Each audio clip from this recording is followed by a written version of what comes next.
मंडळी नमस्कार. आजच्या हॅलो सह्याद्री या कार्यक्रमात आपल्या सगळ्यांचं मनपूर्वक स्वागत. आजच्या कार्यक्रमाचा विषय आहे शोध शाश्वत विकासाचा आणि याविषयी चर्चा करण्यासाठी आज आमंत्रित आहेत प्राध्यापक डॉक्टर विजय घुगे सर. नमस्कार. नमस्कार सर. आजच्या कार्यक्रमात आपलं मनपूर्वक स्वागत आहे. सरांविषयी सांगायचं झालं तर मनोहर पांडुरंगदेव स्मृती लोकांची शाळा आणि कनिष्ठ महाविद्यालय इथं उपप्राचार्य पद त्यांनी सांभाळलं आहे. त्यानंतर निसर्ग विज्ञान मंडळ संस्थेचे संस्थापक आणि नेत्रवन इथं संयोजक म्हणून त्यांनी कार्य पार पाडलंय. यासारख्या अनेक संस्थांमध्ये आज महत्त्वाच्या पदांवर ते कार्यरत आहेत. निसर्गाची सांगड घालून विकास कसा साधायला हवा, तो कसा पूरक असायला हवा याविषयी कार्य करणं हा सरांचा छंद. खरंच हा छंद खूपच स्तुत्य आहे आणि आपली वसुंधरा निसर्ग याचं संयोजन कसं करायला पाहिजे हे एक उत्तम उदाहरणच तुम्ही आहात. कार्यक्रमात आम्हाला सुरुवातीला सगळ्यात पहिले सांगा की शाश्वत विकास हा नेमका काय आहे. नमस्कार.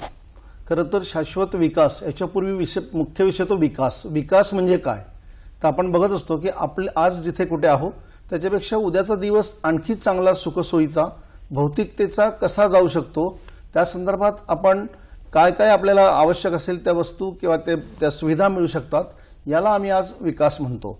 मग विकास तो प्रामुख्याने आपल्या राहणीमानावरती अवलंबून असतो. आपल्याला अन्न वस्त्र निवारा ह्या ज्या मुख्य घटक आहे यांच्यावरती अवलंबून असतो. तर हा विकास माणसाला समजा अन्न मिळालं, वस्त्र मिळाले, निवारा मिळाला, चांगलं पाणी प्यायला मिळालं आणि ज्या काय भौतिक सुविधा त्या मिळाल्या की आम्ही असं समजतो की आजचा विकास झाला. रस्ते चांगले असेल तर विकास झाला, सगळीकडे झगमगाट असेल तर विकास झाला. पण हा विकास खरंच विकास आहे का याचा जेव्हा मी विचार करायला येतो त्याच्यापूर्वी शाश्वत हा शब्द येतो. शाश्वत विकास. शाश्वत म्हणजे खरं तर चिरंतन, जो पूर्ण वेळ आहे, सदा सर्व काळ राहणारा आहे आणि तो फक्त एका कोणत्या घटकाचा नाही तर सर्वसमावेशक आहे. सर्वसमावेशक म्हणजे काय तर सृष्टीचा जे आम्ही विचार करतो, वसुंधरेचा आम्ही विचार करतो तर फक्त माणूस त्याच्यामध्ये महत्त्वाचा घटक नाही.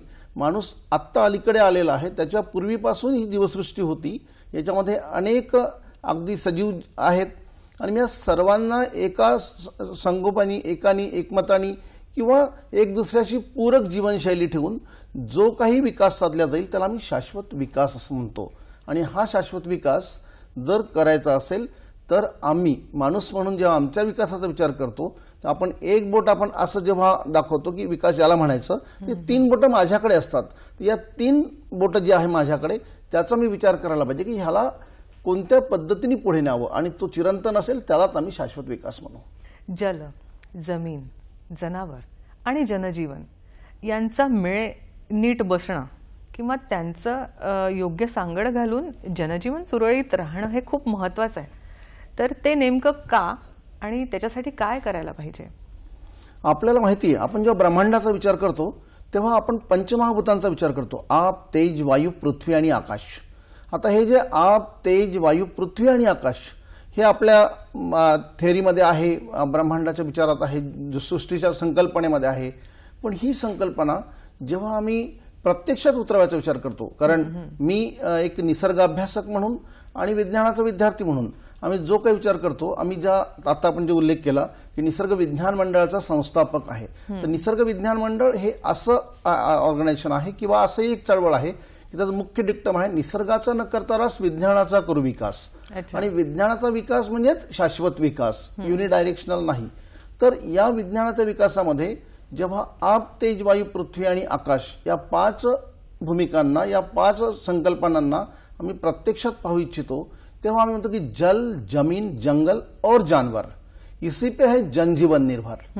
आता जानवर म्हणजे काय तर अगदी गोधनापासून वन्यजीवापर्यंत किंवा आपल्याकडे जे काही दिसत नाही अशा अगदी सूक्ष्म मायक्रो ऑर्गॅनिझम्स, आपल्याला माहिती आता कोरोना येऊन गेलेला आहे तर अगदी न दिसणाऱ्या अशा अदृश्य अनेक जे काही कृमी कीटक आहे त्याच्यापासून तर आपल्याकडे दिसणारा हत्ती आहे, वाघ आहे, अपेक्स ज्याला म्हणतो आपल्या बायोडायव्हर्सिटीचे, या सर्वांपर्यंत.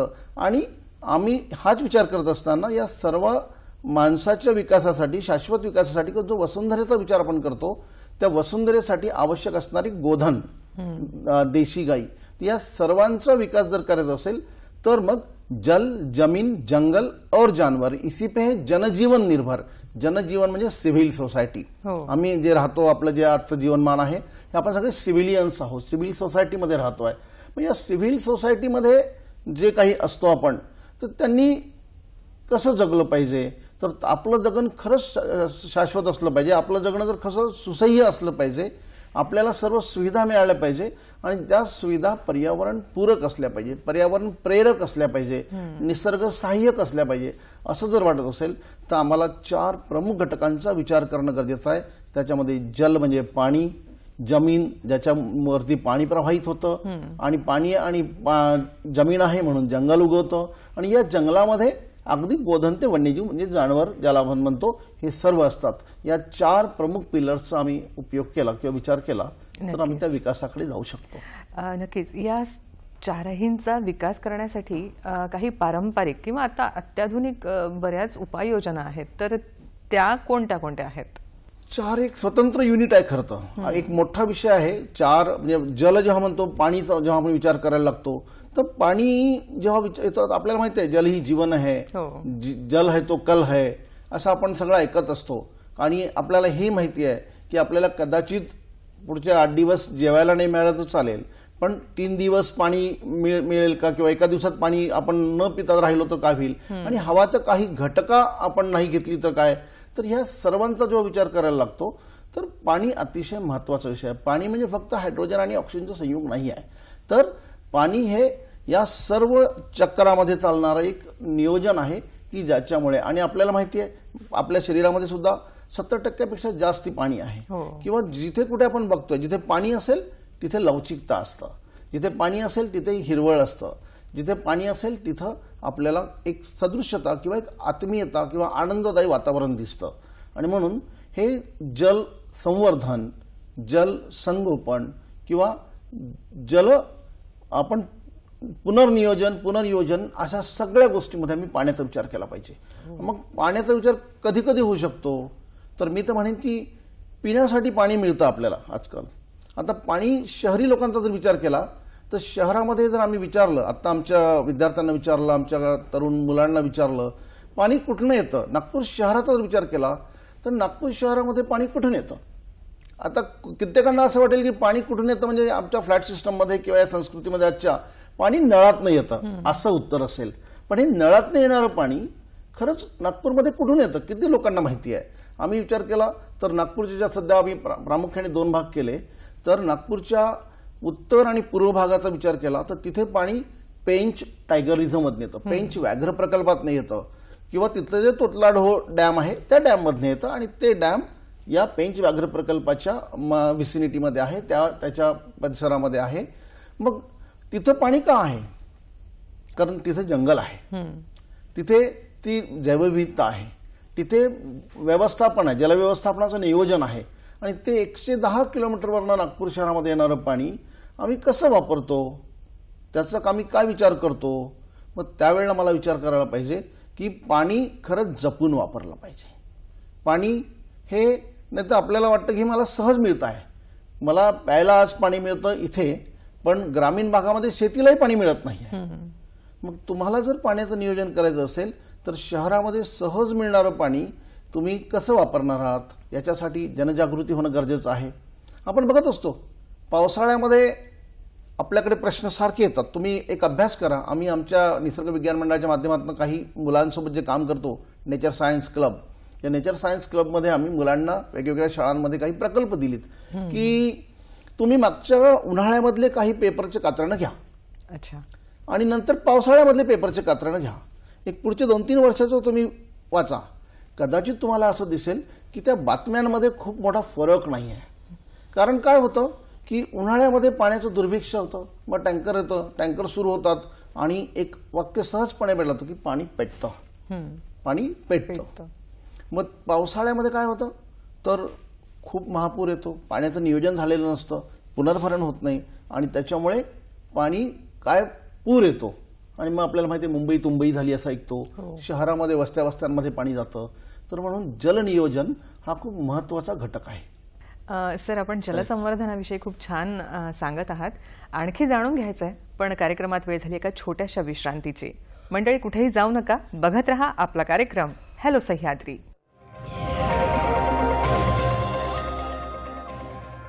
हॅलो सह्याद्री कार्यक्रमात आपल्या सगळ्यांचं पुन्हा एकदा स्वागत आहे या छोट्याशा ब्रेकनंतर. डॉक्टर घुगे सर, आपण यापूर्वी सांगत होतात की जलसंवर्धन हे किती महत्त्वाचं आहे आणि आपण खरंच पाण्याशिवाय राहू शकत नाही. त्याबरोबरच जमिनीचं संवर्धनही खूप महत्त्वाचं आहे. तर त्या गोष्टीचा आपण कधी विचारच करत नाही, कारण आपल्याला जमीन, आपण राहतोय, आपण चालतोय, तरी ती अशी जाणवत नाही की आपण हिचं संवर्धन करायला पाहिजे. तर ते कुठले कुठले मुद्दे आहेत की लक्ष द्यायला हवं? जमीन आहे म्हणूनच पाणी प्रवाहित होत आहे. म्हणून मी प्रामुख्याने सांगेल, शहरी भागाचा जेव्हा आम्ही विचार करतो, शहरामध्ये काय होतं, शहरामध्ये आपण बघतोय सगळीकडे सिमेंटचे रोड झालेले आहेत, बाजूने नाल्या निघालेल्या आहेत. आपल्या वस्त्यामध्ये स्ट्रॉम लाईन्स टाकण्याचं काम मोठ्या प्रमाणात होतं. या स्ट्रॉम लाईन्समुळे काय होतं की जितकं पाणी पावसाळ्यामध्ये येतं ते सगळं वाहून जातं. दुसरं असं की आपल्या प्रत्येकाच्या घराच्या आतमध्ये सगळं चकचक असावं म्हणून बऱ्यापैकी सिमेंटिंग केलेलं असतं, बऱ्यापैकी टाईल्स लागलेल्या असतात आणि बाहेर रस्ता असतो सिमेंटचा. मधली जी गॅप आहे ती आम्ही आजकाल फुटपाथच्या नावाखाली किंवा पेवर ब्लॉक्स लावून किंवा आणखी अन्य सुविधा, आमच्या पायाला माती लागू नये म्हणून आम्ही त्याला झाकण्याचा प्रयत्न करतो. पण हे जे आपण झाकतो हाच एक खूप मोठं पर्यावरणाच्या दृष्टीने समस्या होतोय, कारण पाणी थांबतच नाही. म्हणून आम्ही असं म्हणेन की खरं तुम्हाला जलसंवर्धन करायचं आहे तर प्रामुख्याने आम्ही पाणी जमिनीमध्ये जाऊ दिलं पाहिजे, ॲक्विफर रिचार्ज होऊ दिलं पाहिजे.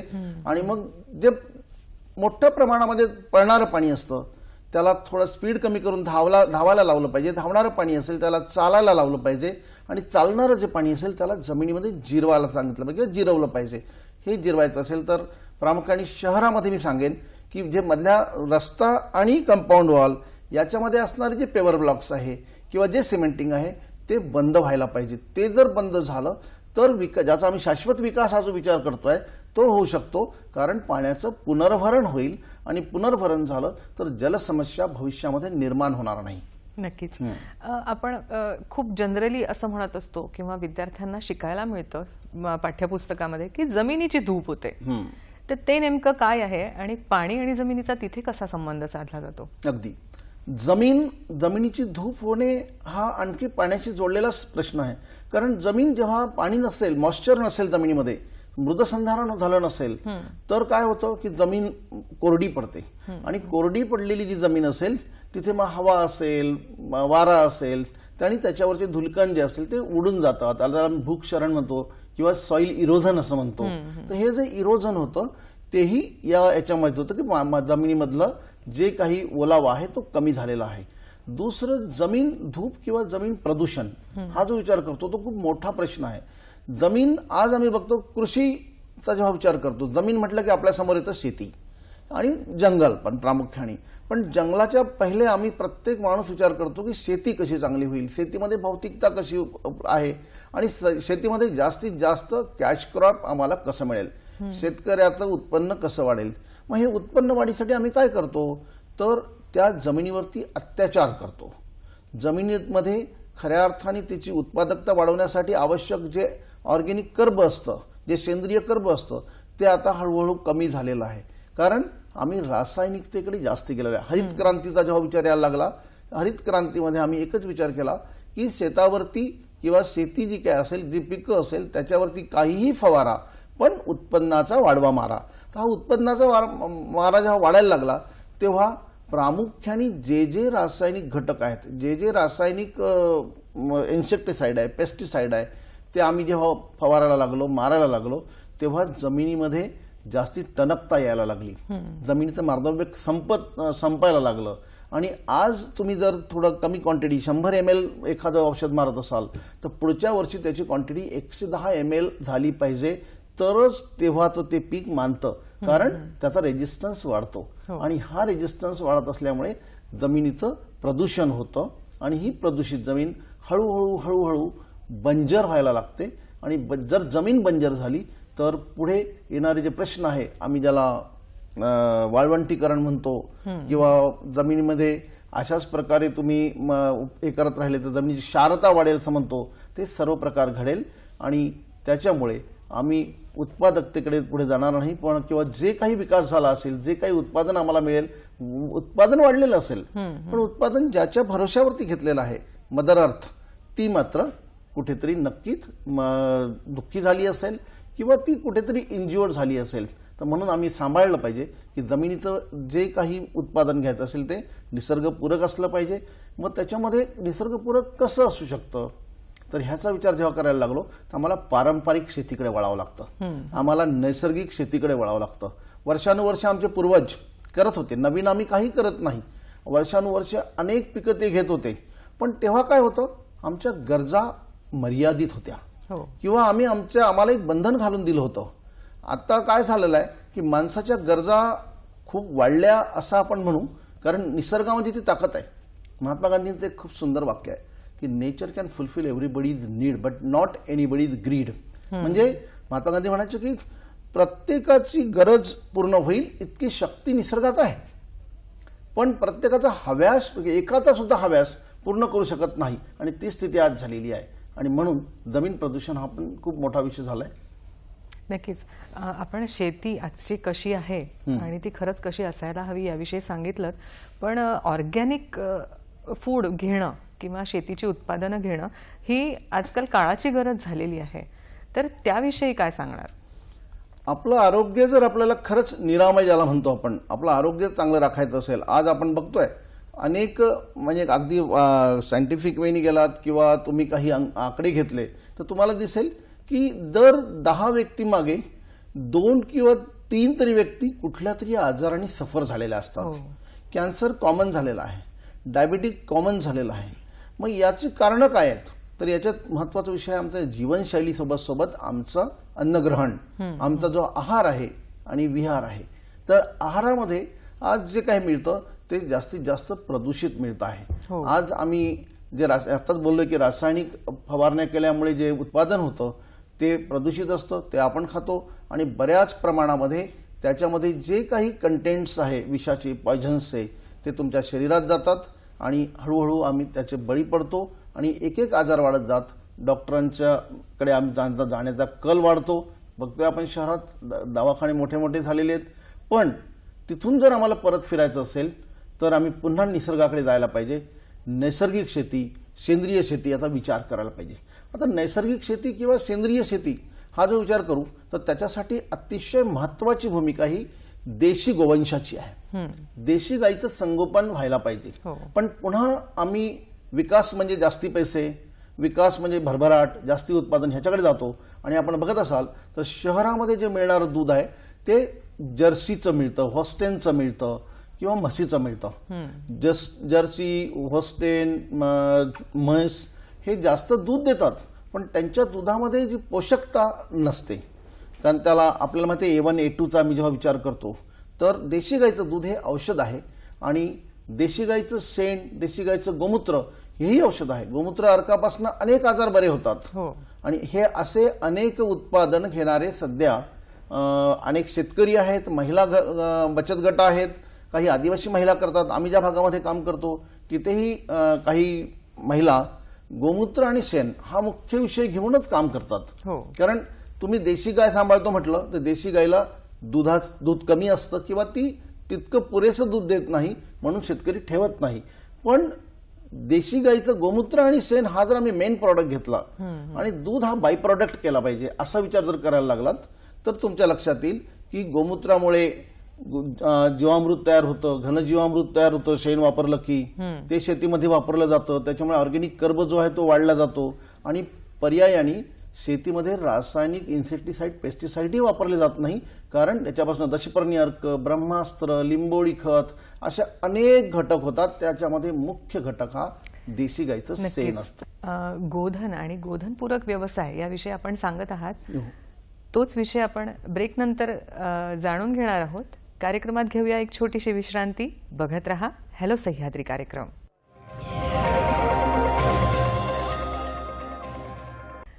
मंडळी, शोध शाश्वत विकासाचा याविषयी आज चर्चा करतो आहे हॅलो सह्याद्री या कार्यक्रमात.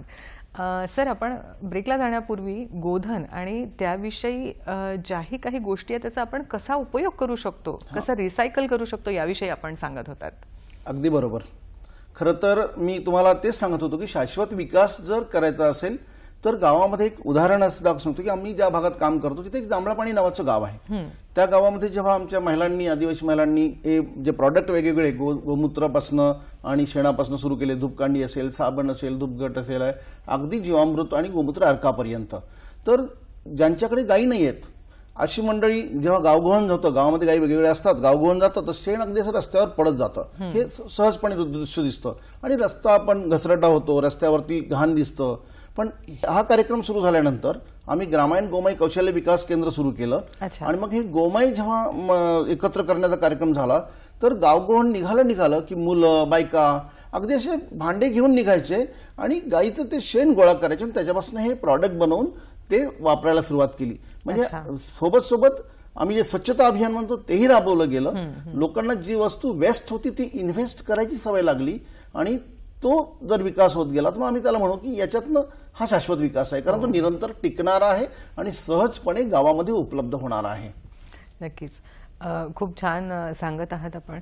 पण पर्यावरण हे देखील खूप महत्वाचं आहे, याविषयी आपण बोलूयात. पण गोधन आणि वन्यजीव यांचं संवर्धन, संगोपन ते देखील गरजेचं आहे. ते का आणि कसं करायला हवं? मी आता असं सांगेन की गोधन आपण असं म्हणतो की जेव्हा वन्यजीव आणि गोधन याच्यात थोडे दोन वेगळे भाग आहे. मी आता गोधनाबद्दल बोललो आपल्याशी की देशी गाईचं संवर्धन हा अतिशय महत्वाचा विषय आहे आणि त्याच्यातनं आपली शेती शाश्वत होऊ शकतं. आणि शाश्वत शेती झाली तर आमचा ग्रामीण जे कोणी वनवासी आहे किंवा आदिवासी आहे, तसंच अगदी छोटे छोटे कास्तकार आहे, शेतकरी आहे, त्यांनाही सुखासमाधानी आपली रोजीरोटी मिळवता येतं. आता वन्यजीव जेव्हा आम्ही जमीन म्हणतो तर जमिनीचा संबंध हा जंगलाशी पण आहे आणि तुम्हाला जर खरंच चांगली शेती करायची असेल तर चांगलं जंगलही राखणं गरजेचं आहे, कारण चांगलं जंगल राखलं तरच तुम्हाला पाणी उपलब्ध होऊ शकेल. असं म्हणतात की जंगल नदी की माँ आहे. कोणतीही नदी, कोणताही जलस्रोत हा कुठल्याही वाळवंटातून, कुठल्याही गोट्यावरनं निघत नाही. त्याचं उगमस्थान हे जंगलामध्ये असतं, त्या येणाऱ्या झाडोऱ्यावरती असतं. तर तो झाडोरा हा जंगलामध्ये असतो. मग जंगल म्हटलं की त्याच्यामध्ये जसं आपण शहरामध्ये, गावामध्ये माणसं राहतात, पाळीव प्राणी राहतात, तसं जंगलामध्ये हे वन्यजीव राहतात.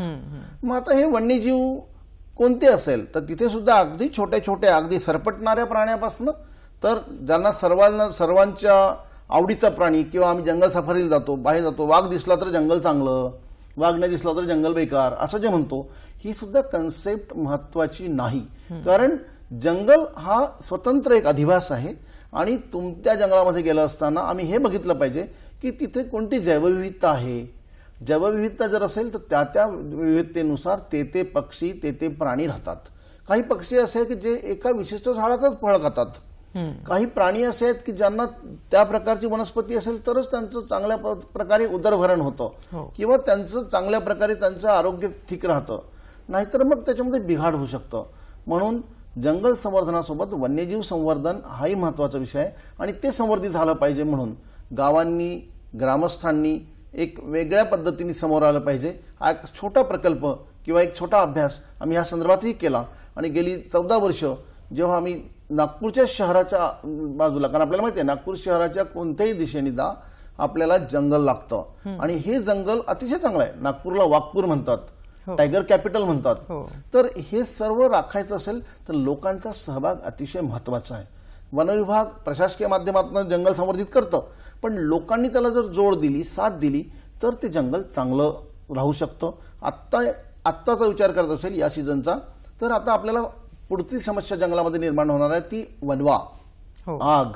आणि ही आग कोण लावतं, ही आग कशासाठी लागतं, मग ती लागल्यामुळे काय होतं, तर आपल्या हे लक्षात आलं पाहिजे की आग लागल्यामुळे तिथली जैवविविधता नष्ट होते.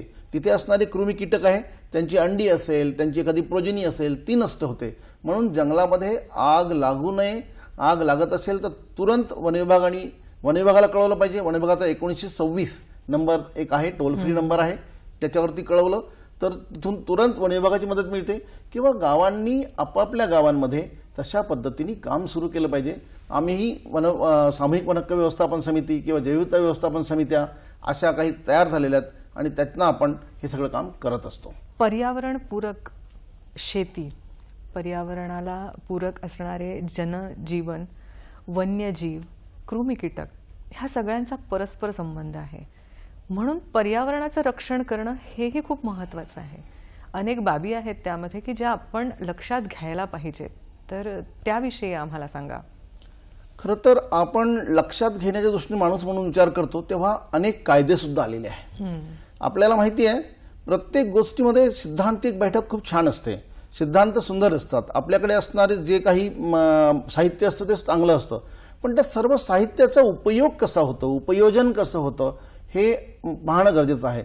वन्यजीव संवर्धनासाठी वन्यजीव कायदा आलेला आहे, वन कायदा आलेला आहे, जैवविविधता संवर्धनासाठी जैवविविधतेचा कायदा आलेला आहे, तसंच पुढे जाऊन वन संवर्धनासाठी किंवा सामूहिकरित्या वन संवर्धनासाठी सामूहिक वनहक्क कायदा आलेला आहे. या सामूहिक वनहक्क कायद्याच्या माध्यमातून गावांमध्ये जे काही जंगल आहे ते समूहाच्या मालकीचं होते आहे आणि समूहाने त्याच्यावरती नुसती मालकी म्हणजे फक्त उत्पादनापुरती घेऊ नये तर संवर्धन करणे ही त्याचा मुख्य घटक आहे. आणि ते संवर्धनाचं काम जर सर्व मिळून एकत्र केलं तर एक सुंदर दृश्य उभं राहू शकतं, ज्यातून जलसंवर्धन पण होतं, वन्यजीवांचं संरक्षण होतं आणि शेतीसाठी पूरक जे जे साहित्य पाहिजे तेही जंगलाच्या माध्यमातून मिळतं. म्हणून जंगल संवर्धन हा अतिशय महत्त्वाचा भाग आहे. आणि आज जंगल संवर्धित केलं तर उद्या, कारण ऋतू बदल सुरू असतं, ऋतुचक्र सुरू असतं. आता उन्हाळा आहे, नंतर पावसाळा येणार आहे. आता उन्हाळ्यामध्ये जे जंगलाच्या समस्या आहे, शेतीच्या समस्या आहे त्या आपण बघितल्या. गावाच्या बाहेर गेलो तर शेतीमध्येही आपल्याला दिसतं कोणी कुठेतरी धुरा जाळतात, कोणी आपला कारी कचरा गोळा करून जाळतात. इथेही अवेअरनेसची जनजागृतीची गरज आहे, कारण हा जो काळी कचरा जाळण्याचा जो प्रकार आहे ते बायोमास जर आम्ही एकत्र केलं, एखाद दुसऱ्या गावात ओढा असेल, एखाद दुसरा खड्डा असेल जिथे आम्हाला वाटतं की याला ज्याचं भरण करता येतं ते भरून ठेवलं, त्याच्यावरती ट्रायकोडर्मासारखी काही बायोडिकम्पोजर आहे ते टाकले, किंवा आमच्याकडे तर आणखी छोटे छोटे नैसर्गिक डिकम्पोजर्स लोकांनी शोधले आहेत. अगदी घरामध्ये शिळं पाणी असतं, आपण ते सितारं पाणी ज्याला म्हणतो, ते लोक गोळा करून ठेवतात, त्याच्यामध्ये शेण गोमूत्र आणि ते त्या कचऱ्यावर टाकतात. त्याचंही बायोडिकम्पोजर तयार होतं आणि त्याचं कचऱ्याचं चांगलं मूल्यवान खत तयार होतं. आपल्याकडे असणारं ताक असतं त्याचा वापर लोक करतात, प्रोडक्ट्स यायला लागलेत आणि त्याच्यातून एक चांगलं खत तयार होतं. तर हे लोकांना समजलं पाहिजे, कचरा जाळू नये. कचरा जाळल्याने उष्णता निर्माण होतं, जैवविविधतेचा नाश होतो आणि येणाऱ्या पावसाळ्याला मध्ये पुढच्या त्याचं स्वागत करायसाठी आम्ही कुठेतरी मागे हटतो. कारण जर चांगलं बायोमास असेल जमिनीवर पडलेलं तर येणाऱ्या पावसाचा थेंब हा मुरत मुरत जमिनीत जाईल. कारण नाहीतर आपल्याला माहिती आहे एखादं बोडखा, म्हणजे आता आम्ही खुद्द विद्यार्थ्यांशी बोलताना म्हणायचो की एखादा केस असणारा माणूस आणि एखादा केस नसणारा असेल, दोघांच्या डोक्यावरती तेलाची बॉटल टाकली तर कोणाच्या डोक्यावरनं खाली उतरेल? विद्यार्थ्याचं उत्तर सहज असायचं. तर ही स्थिती जंगलाची सुद्धा होते आहे, ती होऊ नये म्हणून आम्ही वनवा थांबवला पाहिजे आणि पाणी जमिनीत जिरवलं पाहिजे येणाऱ्या पावसाळ्यात. नक्कीच. भूसंरक्षण आणि जमिनीची धूप थांबवणं यासाठी खूप छान उदाहरण तुम्ही दिलत सर. आपण बघत आहात हॅलो सह्याद्री कार्यक्रम. आजच्या कार्यक्रमाचा विषय आहे शोध शाश्वत विकासाचा. भेटूया छोट्याशा विश्रांतीनंतर. मंडळी, हॅलो सह्याद्री कार्यक्रम आपण बघत आहात. आजच्या कार्यक्रमाचा विषय आहे शोध शाश्वत विकासाचा आणि याविषयी खूप छान चर्चात्मक माहिती सांगत आहेत प्राध्यापक डॉक्टर विजय घुगे सर. सर, आपण अनेक कायदे निर्माण झालेले आहेत, भूसंवर्धन असो किंवा वन्यजीव संवर्धन असो, तर याचं इम्प्लिमेंटेशन कसं काय केलं जातं? खरं तर असं आहे, कायदा हा माणसांसाठीच आहे, सिव्हिल सोसायटीसाठीच आहे. आपण जे 5 ज वरती मगापासून बोलतो आहे की जल, जमीन, जंगल और जानवर आणि त्याच्यानंतर जनजीवन. तर या जनजीवनामध्ये जी काही सिव्हिल सोसायटी आहे यांनी जर कायद्याचा उपयोग, आणि हे सगळे कायदे माणसांसाठीच तयार झालेले असतात, माणसांनी ते समजून घेऊन त्याची जोड एक दुसऱ्याशी जोडलं पाहिजे आणि त्याला जो अंतिम घटक आहे तिथपर्यंत नेला पाहिजे. तर आता जसं आता आपल्याकडे शासन निर्णय अतिशय सुंदर येतात, शासनाच्या खूप चांगल्या योजना आहे, अटल भूजल मिशन आहे किंवा हरघर जल, हरघर नल आहे. विकासाचा विचार केला तर जैवविविधता संवर्धन आहे, वन्यजीव संवर्धन आहे, मानव वन्यजीव संघर्ष कमी करण्याच्या दृष्टीने एक दुसऱ्याशी जोडणारे काही कायदे आहेत. तर त्याचा उपयोजन फक्त चांगलं व्हायला पाहिजे, इम्प्लिमेंटेशन चांगलं व्हायला पाहिजे, म्हणून वेगवेगळ्या समित्या सुद्धा गावांवरती गावस्तरावरती तयार होतात. आत्ता महाराष्ट्र शासनाने एक नवीन चांगलं एक अभियान सुरू केलेलं आहे, चला जाणूया नदीला. आता ह्याच्यामध्ये अमृत महोत्सवी वर्षानिमित्त 75 नद्या घेतलेल्या आहेत. तर त्या नदीच्या बाजूची जी परिस्थिती आहे, तिथली जी इकोसिस्टम आहे तिथे असणारे जे गावं आहेत त्याचा नदीशी काय संबंध आहे हा समजून घेऊन तो त्या लोकांना सहभागी करणे हेही महत्वाचं आहे. प्रत्येक शहरामध्ये प्रत्येक जिल्ह्यामध्ये अशा नद्या निवडल्या आहेत. नागपूर जिल्ह्यामध्ये नाग नदी आणि आम नदी निवडलेली आहे. तसंच मी आता तुम्हाला सामूहिक वनहक्का संदर्भात बोलत होतो. सामूहिक वनहक्क कायदा आलेला आहे. सामूहिक वनहक्क कायद्यामुळे लोकांच्या माध्यमातून जंगलाचं संवर्धन आणि त्याच्यावर आधारित त्यांची शाश्वत उपजीविका, शाश्वत अतिशय महत्वाचा विषय आहे. कारण कुठलीही गोष्ट जी असेल ती एका दमाने तोडून खाणे आणि संपवणे म्हणजे शाश्वत नाही, ते विनाशी आहे. पण ती थांबवत घेणे, जेवढं पाहिजे तेवढं घेणे निसर्गाचा नियम आहे. हवे ते घ्यावे, तर जितकं पाहिजे तेवढं घ्यावं या पद्धतीने जर जात असेल तर हे कायदे त्याच्यामध्ये खूप व्यवस्थित बसतात. त्या कायद्यांना आम्ही तसे बसवले पाहिजे. सद्यस्थितीमध्ये सामूहिक वनहक्क कायद्याअंतर्गत खूप चांगलं काम चाललेलं आहे. जैवविविधता कायद्याअंतर्गत खूप चांगलं काम चाललेलं आहे आणि त्या कामामध्ये लोकांनी सहभाग होणे किंवा लोकांचा सहभाग वाढवणे हे आपलं सर्वांचं काम आहे. नक्कीच.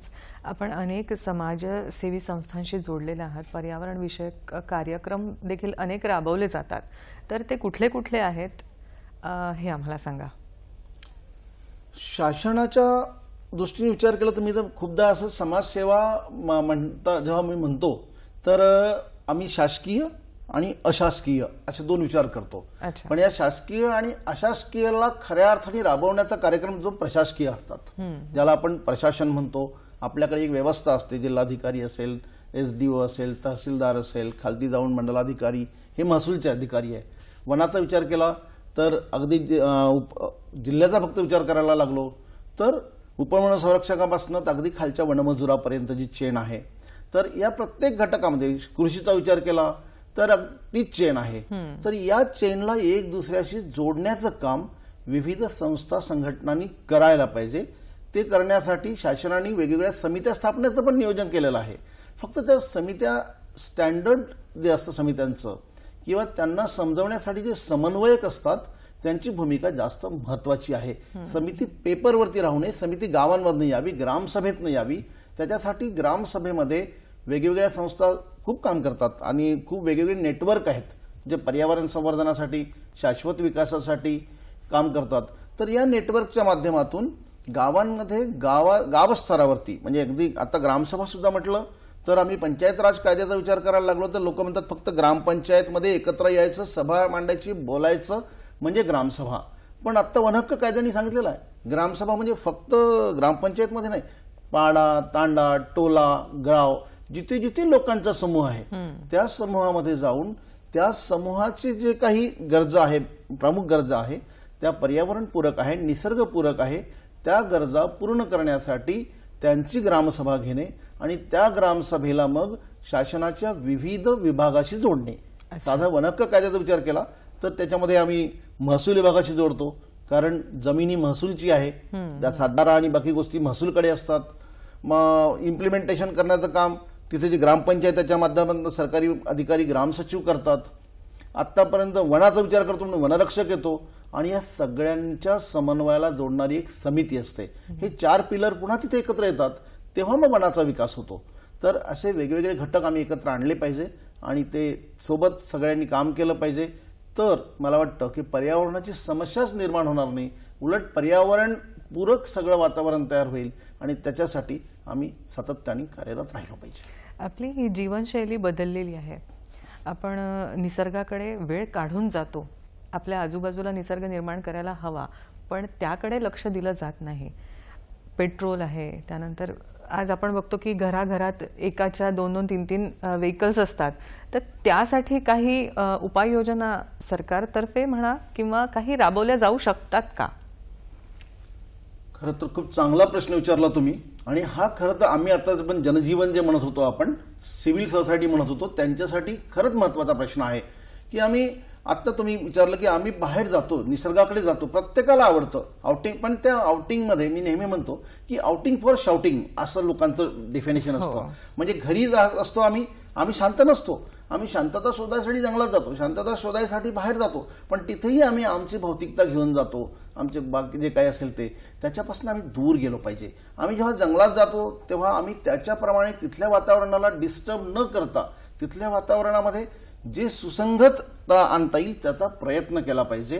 तर आणि हे करत असताना तिथे काही चांगल्या गोष्टी असेल त्या आपल्या घरी आपल्या परिसरात कशा पद्धतीने आणता येईल किंवा त्याचं नियोजन करता येईल याचा मी विचार केला पाहिजे. तो विचार आम्ही रुजवला पाहिजे. झाडांचा जर आम्ही विचार करतो तर अनेकांना सावली असते उन्हाळ्यामध्ये. तुम्हाला माहिती आहे, मला उन्हाळ्यामध्ये गाडी लावायची असेल तर सावली शोधतात, पण पावसाळ्यामध्ये ते झाड लावत नाही कारण माझ्या घराची भिंत पडेल असं म्हणतात. तर हा जो विरोधाभास आहे याच्यावरती विचार झाला पाहिजे. प्रत्येकाच्या घरासमोर कमीत कमी 3 झाडं असलीच पाहिजे त्या 50 फुटाच्या अंतरावरती. त्याच्यामुळे काय होईल तर त्यांच्या घरातलं टेम्परेचर कमी होईल. मी अनुभवाने सांगू शकतो. त्यांना उन्हाळ्यामध्ये त्यांचं जे व्हेकल असेल ते ठेवायसाठी पार्किंगची जागा मिळेल. धूप होणार नाही. पाणी जे असेल पाणी जिरेल कारण जिथे जिथे चांगला झाडावर आहे, जिथे जिथे कॅनॉपी आहे त्या कॅनॉपीवरनं असं वरून पाणी जेव्हा पडतं तर कॅनॉपीवरून ते बुंध्यावर येतं, बुंध्यावरनं मुळात येतं आणि मुळातनं जमिनीत जातं. तर ही जी प्रोसिजर आहे आणि मग पाणी पुनर्भरण होईल आणि पुनर्भरण झालं की पाण्याची समस्याही सुटेल. म्हणून शहरामध्ये झाडं फक्त बाल्कनीमध्ये किंवा कुंड्यांमध्ये ते लावावी. तेही आजकाल गरजेचं आहे कारण नाही जागा तर मग फ्लॅटमध्ये राहणारा कुठे लावेल. पण जिथे मोकळी जागा आहे तिथे मात्र झाडं लागलीच पाहिजे. ती मोठी झाडं लावली पाहिजे, वाढवली पाहिजे आणि तर ते झालं तर आणखी सुद्धा आम्हाला चांगल्या तऱ्हेने जीवन जगता येईल. आणि नुसतं सेव्हन्टीकरणाचा विकास आहे किंवा नुसतंच डिजिडिटी आहे ती टाळून एक लवचिकता वातावरणामध्ये आणता येईल. इलॅस्टिसिटी एक क्रिएट होईल आणि ही इलॅस्टिसिटी फक्त निसर्गामुळेच क्रिएट होते आणि ती झाली तर आम्ही शाश्वततेकडे जाऊ शकतो, चिरंतन विकासाकडे जाऊ शकतो. नक्कीच, खूप छान सांगितलं आपण. जेव्हा आपण सगळ्या बाजूंचा विचार करतो आहे म्हणजे पर्यावरण आहे, शेती आहे, जंगल आहे, प्राणी आहे, वन्यजीव आहे, यांचा खरं तर संबंध येतो जनजीवनाशी, समाज जीवनाशी. समाज जीवनाचा जर विचार केला तर खरं तर आपण आपलाच विचार पहिल्यांदा करतो. तो करत असताना काय फायदा होतो आपण जर या सगळ्यांचं संरक्षण आणि संवर्धन केलं तर? नक्की माणसाला फायदा होतो. तुम्ही आपल्याला माहिती आहे आजकाल आपल्याकडे आपण पेट घरी प्रत्येकाच्या घरी काही ना काही असतं. आपण कारण आम्हाला सवय आहे, आम्ही प्राण्याशिवाय जगू शकत नाही. मग शहरामध्ये लोक आजकाल वेगवेगळ्या प्रकारची इंग्लिश कुत्री आणतात. गावामध्ये तर गायी आणि बाकी सगळं असतातच आहे. म्हणजे माणसाला वन्यजीवांसोबत पक्षी आणतात, पिंजऱ्यात ठेवतात. त्याच्याऐवजी ते वातावरणच निर्माण होईल. मी आता बोललो तसं जर प्रत्येकाच्या घरासमोर 3 झाडं 4 झाडं असेल तर उद्या सकाळची त्याची जी झोप असेल ती तुमच्या मोबाईलच्या अलार्मने येणार तर त्या पक्ष्यांच्या चिमण्यांच्या किलबिलाटाने ती म्हणजे त्याला जाग येईल. आणि ती जाग जर आणायची असेल तर आम्ही आमच्या कॉलनीमध्ये, आमच्या वस्तीमध्ये, आमच्या घरामध्ये जिथे जिथे जागा असेल तिथे झाडं लावली पाहिजे, पाणी मुरवलं पाहिजे, सिमेंटीकरण होऊ द्यावं. कारण आता विकास आम्ही जेव्हा विचार करतो पण तो त्याच्या पॅरलल पर्यावरणपूरक ऍक्टिव्हिटीही चालल्या पाहिजे. आणि म्हणून मग आम्ही म्हणतो की निसर्गाचा न करता रस विज्ञानाचा करू विकास.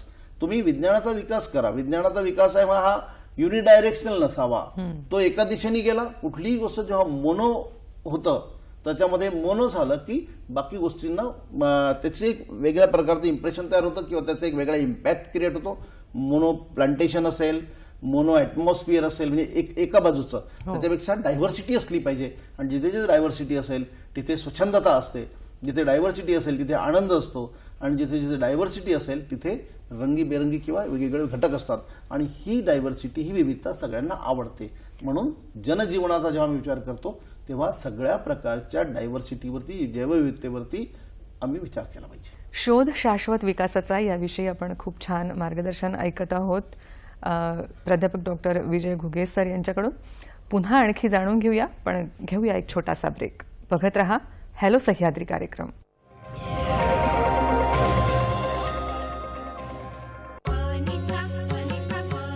रुचिराचा प्रत्येक पदार्थाची चवच न्यारी. खमंग रुचकर नवनवीन पदार्थ आता बनवा घरच्या घरी.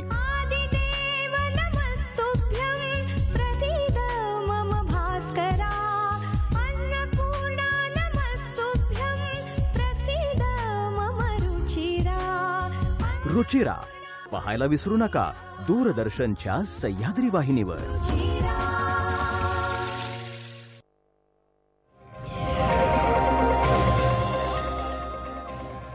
हॅलो सह्याद्री कार्यक्रमात आपल्या सगळ्यांचं पुन्हा एकदा स्वागत आहे. सर, आम्हाला सांगा की हा जो आपला विषय आहे आजचा हां. शोध शाश्वत विकासाचा. ही जी संकल्पना आहे यात लोकसहभाग कसा असायला हवा? एक अतिशय महत्वाचा विषय आपण ठेवताय आणि अतिशय महत्वाचे बिंदू पण आपण समोर आणले आहेत. होतं काय की विकास म्हटलं की त्याचा एक प्लान केला जातो, त्याचा एक आराखडा तयार होतो. कोणताही विकास हा आज ठरवला आणि उद्या होत नाही. त्याला टेक्निकल भाषेमध्ये डिटेल प्रोजेक्ट रिपोर्ट होतो, त्याच्या पहिले सर्वे असतात, तर हे जे डीपीआर तयार होतात, या डीपीआरचा विचार करत असताना आम्ही सगळ्यात पहिले विचार केला पाहिजे की याचं आयुष्य किती आहे, याचं निसर्गाशी याची सुसंगती किती आहे, याच्यामुळे पुढच्या भविष्यामध्ये निसर्गावरती काय परिणाम होऊ शकतो, इथल्या प्राण्यांवरती काय परिणाम होऊ शकेल, इथल्या झाडांवरती काय परिणाम होऊ शकेल, आजूबाजूची जी लोक राहतात त्यांच्या जीवनावरती काय परिणाम होऊ शकेल, या सर्व गोष्टींची आम्ही जर विचार केला आणि त्याला याच्यामध्ये इन्क्लूड केलं आणि कुठलाही विकास प्रकल्प सुरू व्हायच्या पूर्वी हे जे होणारे परिणाम आहे त्याला कमी करण्याच्या दृष्टीने काम सुरू व्हायला पाहिजे. आता एक छोटं उदाहरण देतो. आपल्याकडे रस्ते होतात, रस्ते होण्यासाठी बऱ्याच झाडं कापली जातात, बट नॅचरल आहे. आता बऱ्याच ठिकाणी आम्ही तिथे त्या बाजूने होतो, कुठे आम्ही थांबवलं सुद्धा. पण हे सगळं होत असताना जर झाडं कापायची आहेत तर तितक्यापेक्षा 10 पट झाडं लावण्याचा कार्यक्रम पहिले सुरू झाला पाहिजे. जोपर्यंत रस्ता पूर्ण होतो तोपर्यंत ही झाडं सुद्धा वाढलेली असेल, त्याच्या बाजूने जी जागा असेल तिथे जलसंधारणाचं काम झालं पाहिजे. तिथे जर माती बाहेर निघते रस्त्यासाठी वापरायची तर त्याच्यावरती ते नुसतं पडू नये, तर तिथे वॉटर लॉगिंग कसं होऊ शकतं याचा प्रयोग झाला पाहिजे. आणि त्या वॉटर लॉगिंगमुळे काय होईल तर पुन्हा ॲक्विफर रिचार्ज होईल. आणि असं पर्यावरण पूरक जर मॉडेल होत गेले, आता बरेच मॉडेल आता सध्या स्थितीमध्ये खरं तर आपल्या शासनाने केलेले आहेत, आपल्या माननीय केंद्रीय मंत्र्यांनी जे काय राबवलं त्याच्यातही बऱ्याच चांगले प्रकल्प झालेले आहेत. आणि त्या प्रकल्पांमध्ये ह्या सगळ्या गोष्टी दिसतात आहे की एक मॉडेल एक उभं राहत आहे. मग जलसंधारणाचे काही मॉडेल उभे राहिलेले आहेत. नाही आता मला वर्धा जिल्ह्यामध्ये एक मॉडेल आहे तामसपाडा प्रकल्प. त्याच्यामध्ये लोकांचं जीवनमानच उंचावलेलं आहे, कारण पाणी तिथे प्रकल्पामध्ये जे आलं, ज्याची घरी एक शेळी घ्यायची ताकद नव्हती, आज ते 4-4 गाई म्हशी ठेवून शेती चांगलं करतात आहे. एक पीक चांगलं घेऊ शकत नव्हते, 3-3 पिकं ते घ्यायला लागलेले आहेत. कारण त्या प्रकल्पाचा आराखडा करत असताना पर्यावरणाचा विचार केला. आणि म्हणून पर्यावरणाचा प्रत्येक प्रकल्प हा विकासासाठी आहे. विकास माणसाला हवा आहे, तो झालाही पाहिजे. पण तो होत असताना त्याचा पुरोगामी जो काही विचार असेल तो महत्वाचा आहे की याचे आमच्या पर्यावरणावरती, वसुंधरेवरती किंवा आजूबाजूला असणाऱ्या जनजीवनावरती सकारात्मक परिणाम झाला पाहिजे, तो निरंतर राहिला पाहिजे, तो शाश्वत राहिला पाहिजे. अर्थात संतुलन अपेक्षित आहे. संतुलन जर साधल्या जाईल तर सगळ्याच गोष्टी आपल्याला हव्या तशा प्राप्त होऊ शकतो. आपल्याला अनेक पुरस्कारांनी सन्मानित केलंय. आपल्या आगामी योजना काय आहेत? मी खरं तर पुरस्कार आता हे बाय द वे काम करत गेलो म्हणून मिळत गेलेत. राष्ट्रपती पुरस्कार 2007 साली मिळाला आणि अशा अनेक पुरस्कार, संस्थेलाही 4 पुरस्कार मिळाले. पण मी माझ्या आयुष्यामध्ये एक महत्वाची संकल्पना राबवली आणि आता जे आपल्याशी बोललो की मणिया संवर्धन राखीव 14 वर्ष लोकांसोबत काम केल्यानंतर 96 square kilometre area conservation reserve झालेला आहे. लोकांच्या सहभाग आणि जंगलाचं व्यवस्थापन तिथे अतिशय चांगलं वन्यजीव आणि गोधनाणी सगळी आहे. दुसरं असं की आत्ता ज्या लोकांसोबत आम्ही काम करतो, आम्ही प्रामुख्याने एकच विचार करतो की कायद्याची अंमलबजावणी लोकांपर्यंत चांगल्या पद्धतीने कशी नेण्यासाठी कसा मदत करता येईल. कायदे चांगलेच आहेत, शासनाचे निर्णय चांगले असतात, लोकांपर्यंत पोहोचत नाही, लोकांना माहिती नसतं, तर ते पोहोचवून देऊन त्याचा फायदा पर्यावरणपूरक जीवनशैलीसाठी त्यांना कसा होईल. आणि मग हे जर करत गेलो तर अनेक गोष्टी सकारात्मक होतात, लोकही आपल्या सोबत असतात. सर, हॅलो सह्याद्रीच्या आजच्या या कार्यक्रमात शोध शाश्वत विकासाचा याविषयी खूप छान मार्गदर्शन आपण केलं. त्याबद्दल नागपूर दूरदर्शनच्या वतीनं मी आपले आभार मानते. नमस्कार.